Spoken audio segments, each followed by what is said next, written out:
আওয়ামী লীগের যে রাজনীতির যে দৈন্য দশা, আজকে আওয়ামী লীগের রাজনীতি গুণে খেয়ে ফেলেছে। আজকে বাংলাদেশের জনগণ আমাদের সাথে রয়েছে। প্রিয় নেতৃবৃন্দ, আমাদের হতাশ হওয়ার কোনো কারণ নাই। প্রিয় নেতৃবৃন্দ, আজকে বাংলাদেশের যে দুর্বিষহ জীবনযাপন করছে, আজকে বাংলাদেশের মানুষ যে অসহায়ের ভিতরে রয়েছে, সেদিকে কিন্তু এই আওয়ামী সরকারের কোনো খেয়াল নাই। কারণ তারা এই জনগণের ভোটে নির্বাচিত নয়, জনগণের ভোটের তাদের দরকার হয় নাই। কারণ তারা নিজেরাই একতরফা নির্বাচন করে, দামি নির্বাচন করে, নিজেরাই নিজেদের সরকার গঠন করে, আওয়ামী যারা রাষ্ট্রীয় যন্ত্রকে ব্যবহার করে এবং বিদেশি প্রভুদের সহযোগিতা নিয়ে তারা আওয়ামী সরকার ক্ষমতায় বসে আছে।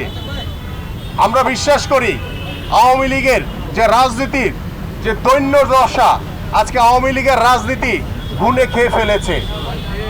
একটি বাড়ির সবচেয়ে শক্ত যদি খুঁটি ভালো না হয়, তাহলে সেই খুঁটি ভেঙে গেলে বাড়ি ভেঙে যায়।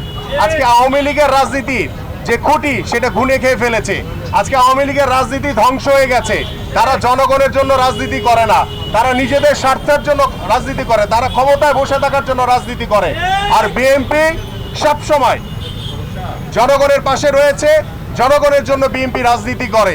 তার বহিঃপ্রকাশ, তার প্রমাণ আমাদের শহীদ রাষ্ট্রপতি জিয়াউর রহমান থেকে শুরু করে আমাদের বিএনপির সবচেয়ে জনপ্রিয় নেত্রী দেশনেত্রী বেগম খালেদা জিয়া যখন ক্ষমতায় ছিলেন, তখন বাংলাদেশের মানুষ যে গণতন্ত্র মুক্ত ছিল এবং বাংলাদেশের মানুষের যে বাক স্বাধীনতা ছিল, আজকে বাংলাদেশের মানুষ যেভাবে স্বাধীনভাবে কথা বলার যে অধিকার ছিল, তার ধারাবাহিকতায় আজকে আমাদের বিএনপির ভারপ্রাপ্ত চেয়ারম্যান দেশনায়ক তারেক রহমানের নেতৃত্বে আমরা সেই গণতন্ত্র পুনরুদ্ধারের জন্য আজকে বাংলাদেশের মানুষ ভোটের অধিকার নিশ্চিত করার জন্য, আজকে বাংলাদেশের মানুষ একটি অবাধ সুষ্ঠু নির্বাচনের মাধ্যমে জনগণের সরকার প্রতিষ্ঠার জন্য আমাদের বিএনপির ভারপ্রাপ্ত চেয়ারম্যান দেশনায়ক তারেক রহমানের নেতৃত্বে বাংলাদেশ জাতীয়তাবাদী দলের সকল নেতৃবৃন্দ এবং এদেশের জনগণ কাজ করে চলেছে।